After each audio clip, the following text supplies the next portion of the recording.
Alright, what is going on? What is happening? How's everyone today? My name is Chuck and welcome back to a brand new video. So today we're going to be jumping into my best settings you guys can use here in Warzone. We're going to go over everything from like the graphics to my controller settings, my dead zone, my sensitivity, basically all of that good stuff. You guys are really going to enjoy today's video. So if you've not, make sure you guys drop a like in the next 5 seconds for some good luck and hit that subscribe button with all notifications turned on because I'm on the road to 800,000 subscribers and it'd be amazing if you join the squad. Okay, so jumping this here, the first thing I happen to have is I have a controller as my input device. I'm playing on a PlayStation 4 SCUF controller connected to my PC because I play controller on PC. Then of course I have my field of view as 120. This is the maximum it can be set. No, there is no option for this on console, so no matter what you're doing, unless there is an update which gets pushed out for it, there is no chance for you guys to be able to alter your field of view. On console, there is the normal field of view. If I bring it all the way down here to about 80, that is where console is stuck at, and I play on 120. Definitely an advantage of playing on PC, I'm not gonna lie. And I also play on the affected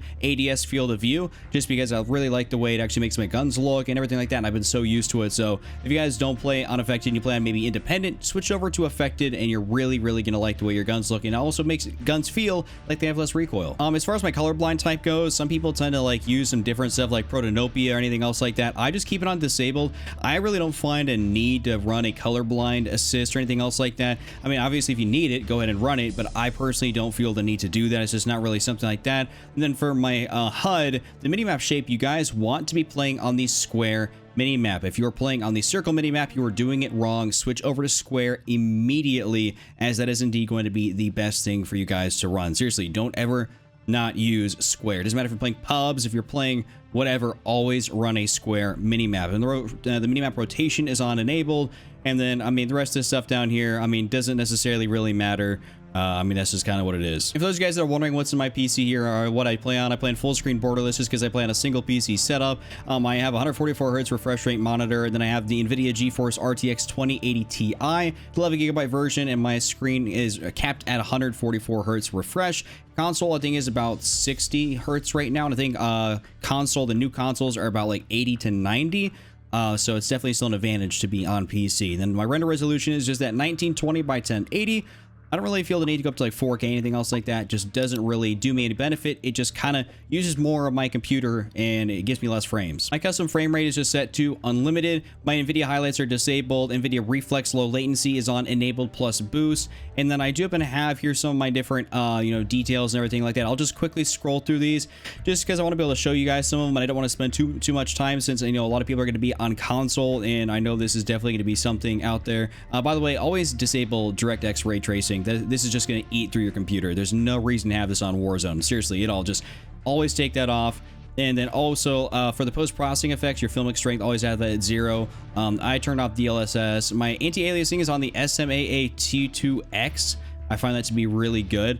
And then my depth of field is on disabled. My world motion blur is also on disabled. Always disable that if you're on console, PC, doesn't matter. And the weapon motion blur is disabled as well. So like I said, just disable both of these things if you're on console or PC. Always keep those things off. And your film grain, I know this is, I think it'd be on like 1.0. Turn this all the way down. You don't need film grain. It's not going to do you anything at all. It's not going to do any benefit to you. It's probably just going to make your game look worse. For my audio, I play in the audio mix of boost high. I have seen some people say boost low maybe works a little bit better or versus boost high, and then some people really like boost high. I play on boost high, and I feel like I hear a lot of footsteps really easily. My master volume's only at 50 because, I mean, if I turn this thing up any louder, it's just going to be super loud for me. And I also have a lot of adjustable stuff with my Go XLR audio setup, so I can adjust the volume that way, and also have an Astro mix amp, so I can adjust it that way as well. Your master volume doesn't really matter too much. I mean, it's just all about what feels comfortable to you and is not too loud. And now for some of the meat and potatoes, some of the real good stuff here, talking about my controller options. So my BR button layout is going to be tactical flipped. So I play basically tactical, which means, I take away, my melee and my crouch button, I swap those around, and then I play on flipped, which allows me to use the top triggers as my shooting and my aiming. And I think that is significantly better than using the bottom ones. If you're used to using the bottom ones, that's entirely okay. But I would recommend to play with the tactical flipped, as that is going to be a significantly shorter press in on the controller versus, hitting a button versus pulling all the way in a trigger. And if you don't have trigger stops on your controller, then it's not really going to be that good for you. So always playing tactical flipped if you can, as long as it feels comfortable to you. My stick layout is just on default. I don't really feel the need to change that. My dead zone is at a 0.10.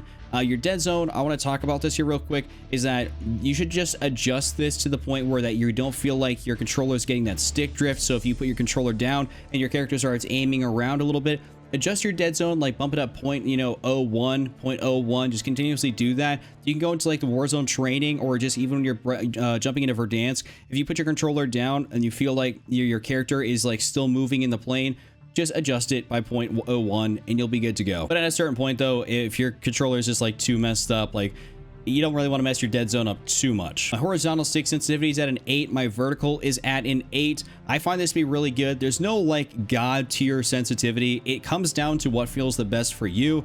I'd recommend if you play on something like ridiculously low, like a 3, you know, a 2, anything else like that, you should definitely work your way up, because that's just going to hinder you in your movement abilities.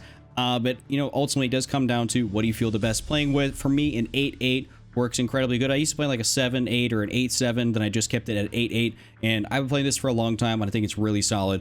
My ADS sensitivity multiplier for my low and high is at a 0.8, and I run this because if you put it at a 0.1, you feel like that when you zoom in, you're going to end up missing some shots because your gun's just going to go past somebody, or, you know, vice versa. So lower this down a little bit. You know, I'd suggest trying at a 0.8 if you have it at a 1.0 or something like that. And, you know, just trying to lower it a little bit, because this is going to make so when you zoom in, it's not going to give you that full 1.0 movement speed. It's going to be dialed back 0.2, and I think that's very beneficial, so you guys should definitely go ahead and try this. My aim response curve type is on linear. I know some people play on dynamic. I used to play on standard for a while. I don't know how I did that, but I think linear is absolutely amazing. And I mean, I've tried out dynamic. I don't think there's anything super special about it. I really like linear, so I'm going to definitely stay with that. My aim assist is on the standard. I haven't changed this to precision, focusing, anything else like that. I don't feel the need to change it. Another big thing here is that my scale aim assist with FOV, this used to be on enabled, but I turned it to disabled. And I feel that if you're playing on a PC, you know, with a monitor, mine's only 24 inches, but when I'm playing on the 120 FOV, I don't want my aim assist to start scaling with my FOV, because that means sometimes I could swipe past somebody entirely, and I don't want to do that. I want to be able to have my aim assist just entirely, you know, at the exact same all around. I don't want it to scale in any way, shape, or form. So if I was you guys, I would disable this. I felt my games be a lot more consistent after I disabled it. So just go ahead and do that. Here's another real big one, your use/reload behavior. You guys want to change this. If it's on tap to reload, that's what I play Modern Warfare multiplayer on, just tap to reload. But if you're playing Warzone, you want to play on contextual tap always. There's no reason you should be using anything else besides contextual tap. It's just genuinely going to slow you down, because you have to hold square or hold X to pick up a gun. You just have to hold. It's not good. It's much better to be able to run around and just tap, pick up stuff. You will maybe accidentally pick up something, you know, or drop something that you don't mean to every once in a while, but overall it is significantly more beneficial to just be able to run around and in those clutch situations to be able to just pick, you know, something up with a tap of a button instead of holding. I mean, it can be the difference between life and death, you know what I'm saying? Especially when you drop in. Otherwise, my armor plate behavior is on apply all. Really like that, super beneficial. So if you guys have the option for this, I can't remember if it's on console, but I know on PC you have the option for it. So just hit apply all, and that's going to be good. Also, as far as my movement goes, my slide behavior is on tap. And I would have had this on hold, I think, at some point. But the reason you want to have it on tap is if you do the slide cancel, which is, you know, basically in every single top tier Warzone player's movement, when you're slide canceling, either when you're putting in plates or just when you're trying to gain movement speed, anything else like that, you want to have this on tap, because you're going to be hitting that crouch button. You don't want to have to hold it down. You want to be able to hit a double tap on that thing. And that's how you're going to be able to, you know, do your movement, your cancel slides. So always have this on tap. I would definitely say that. My auto move forward is disabled. My automatic tactical sprint is on enabled.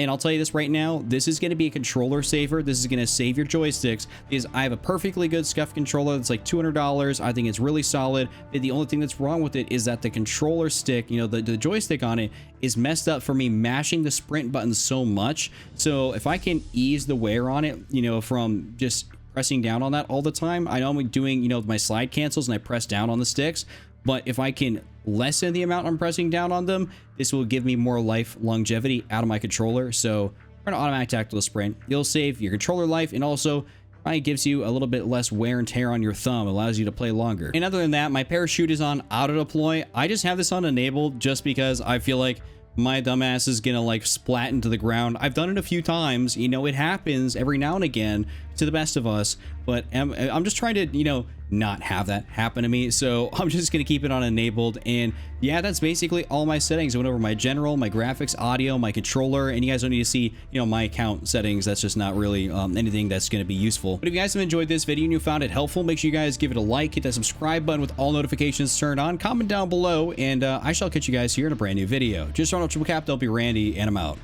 Peace.